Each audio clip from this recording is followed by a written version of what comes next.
Today's video is my 6 steps on how to prepare for going back to uni, or how to prepare for going to uni if it's your first year. I hope you guys enjoy.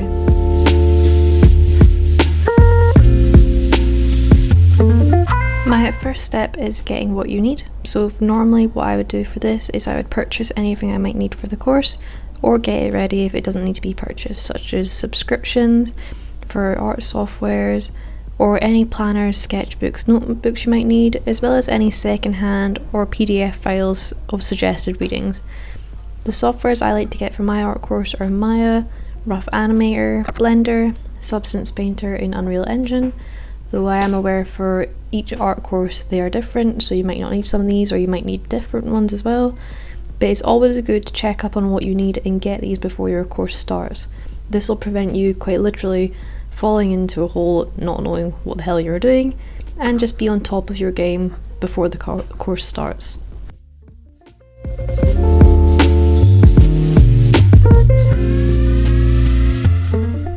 The second step I like to do once I have received my timetable is informing others who need to know. So for me personally, it's my part-time job. I need to let them know what days I can and cannot work, so that this doesn't get in the way of uni.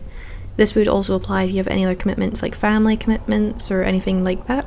So I know I have uni Monday, Wednesdays and Thursdays, so I tell my work I cannot work these 3 days, but I also say I can't work Tuesday to leave this as a uni only day. Therefore, I know I'll only be scheduled to work Friday, Saturday or Sunday.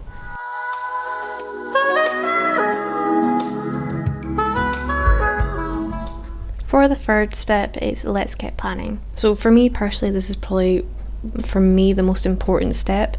Even if you can't get a planner, a notebook would do, or you can get online planners from Etsy. I think they look quite cool. You could even just use a regular diary, but me personally, I really like the student planner that I bought. It runs from the months of July to June, so it's perfect for that whole academic period. This specific planner also has really helpful bits like challenging yourself. It has diary styled sections as well as calendar sections, so you can fill in whatever bits might be useful to you, whether that's all of them or just a select section. It also has a class schedule area, as well as an assignment and exam tracker, and a budget section too. So it's kind of like an all-round really nice planner, and you can use bits that you might like, or if they don't, you can just use the bits that would help you. Me personally, when I used a planner like this in second year, I mainly focused on just using the calendar section of it.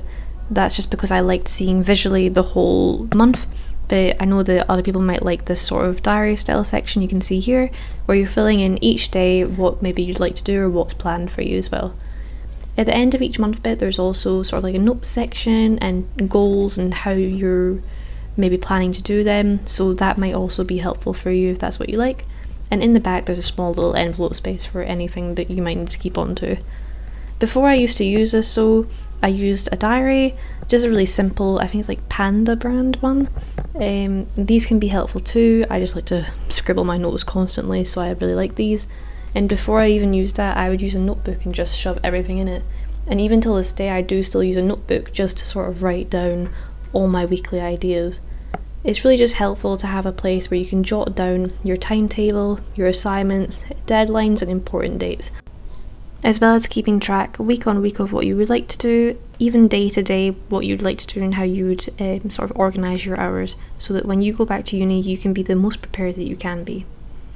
So right now, what I'm going to do is, since I now know what my timetable is for my upcoming semester, is I'm going to jot this down in sort of like the class schedule bit. But if you don't have a planner, you just write this down in your notebook.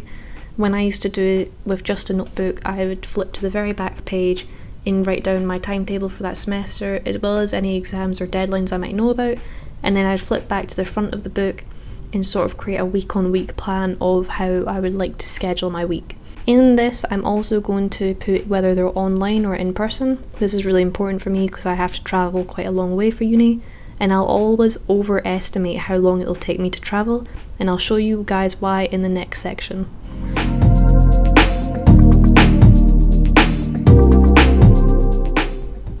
So once I have jotted down my timetable for the week along with how long I think I'll be out travelling for these, I like to also put in what I think I'll be working, and then start to divvy up any additional study time and free time. I'm going to show you this in Procreate just so it's a bit more visually understanding with the keyed colour codes.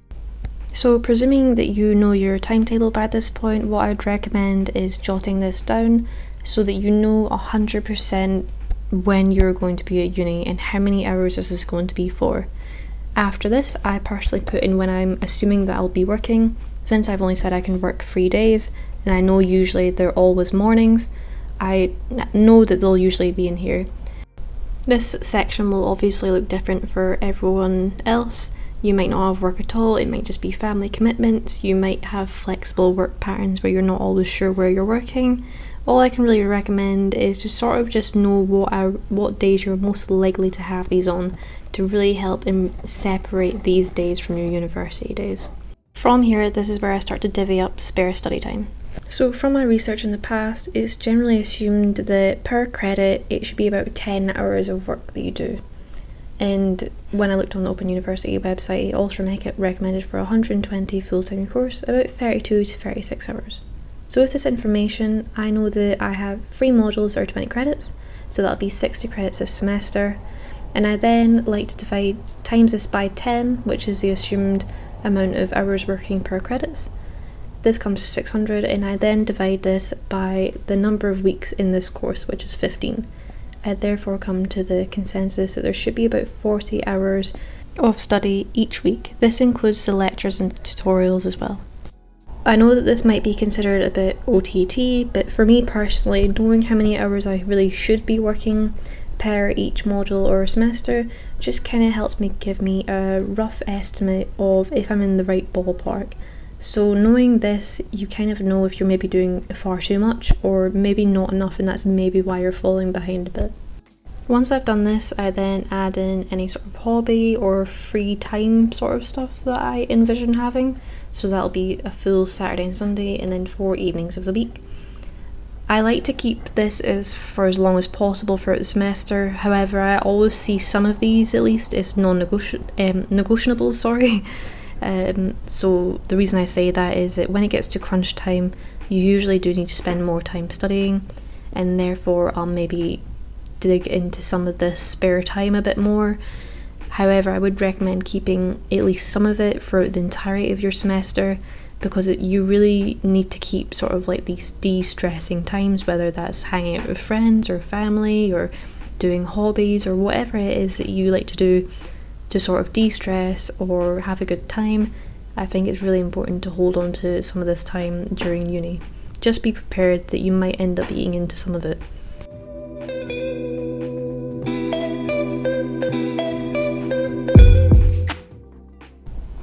So the next thing I like to do once I've put together a plan of action for the week on week once I get to uni is I start to focus on the now. And what I mean by this is I like to start building up the habit of drawing and sculpting day by day to slowly match the workload I'll have once I'm back at university. The reason I start to do this gradually is so that my mind can essentially get used to the demand of the workload over time, so that once I start back up at uni, I can hit the ground running. For second year, this is one of my biggest issues that I had. I barely done any art over summer, and once it came round to uni, I tried to draw, but it was so demanding that there was like no reward. My brain didn't understand, and it actually took me about until week 7, halfway through my semester, before I really was like, right, this is it, I need to do this or I'm going to fail this course. That's why now I'm going to build up this habit before I even go back to uni, so that when I go back, the demand to do more work really doesn't feel as big and as challenging as it would have.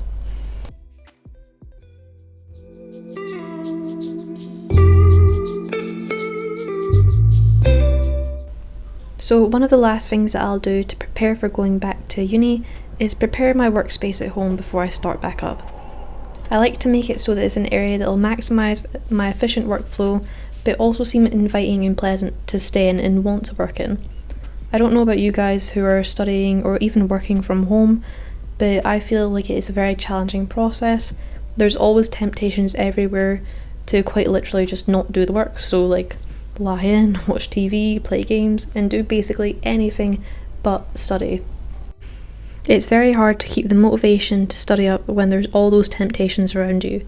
That's why I like to have a good clean of my workspace before I go back to university, and also make everything kind of around it maybe university related, or inviting, or inspirational, or just sort of like something that I would like to be around.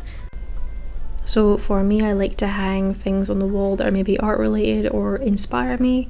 I like to fill the space around me with things that I just quite enjoy being around. So I know it sounds silly, but I like having flowers in the house. It just makes me feel like it's a more inviting and pleasant space to be in, and I almost weirdly feel more motivated to work. I also like changing the wallpaper background on my iPad and also the PC to something that's either sort of art related to help inspire me, or straight up inspirational quotes. So I might change these frequently throughout uni to keep the motivation sort of up and going based on maybe what part of the semester I'm in, and that personally to me I find quite helpful. Another top tip that works for me personally is always doing my art at the desk, because as soon as I'm on that sofa, I'm most likely just to watch TV half the time rather than actually drawing. So even if that's just a random table in your house, it doesn't have to be a desk, or just taking yourself physically away from that temptation. So to wrap up this video, we've talked about 6 points. Get what you need for your course, like course material or softwares or sketchbooks. Informing others so that they know what your university timetable is so that they can work around it. Let's get planning, so putting in your timetable information and when you think you'll be out based on this. Allocating additional study time and free time based on how many hours are recommended for your course. And then start building up the habit, so the habit of drawing or whatever sort of studying you'd be doing for your course, so that it's less stressful when you go, and preparing your workspace so that it's inviting and work friendly as possible before you go back. I hope this video was helpful and maybe gave you some ideas of what you could do for going back to uni, and I'll see you guys next Monday.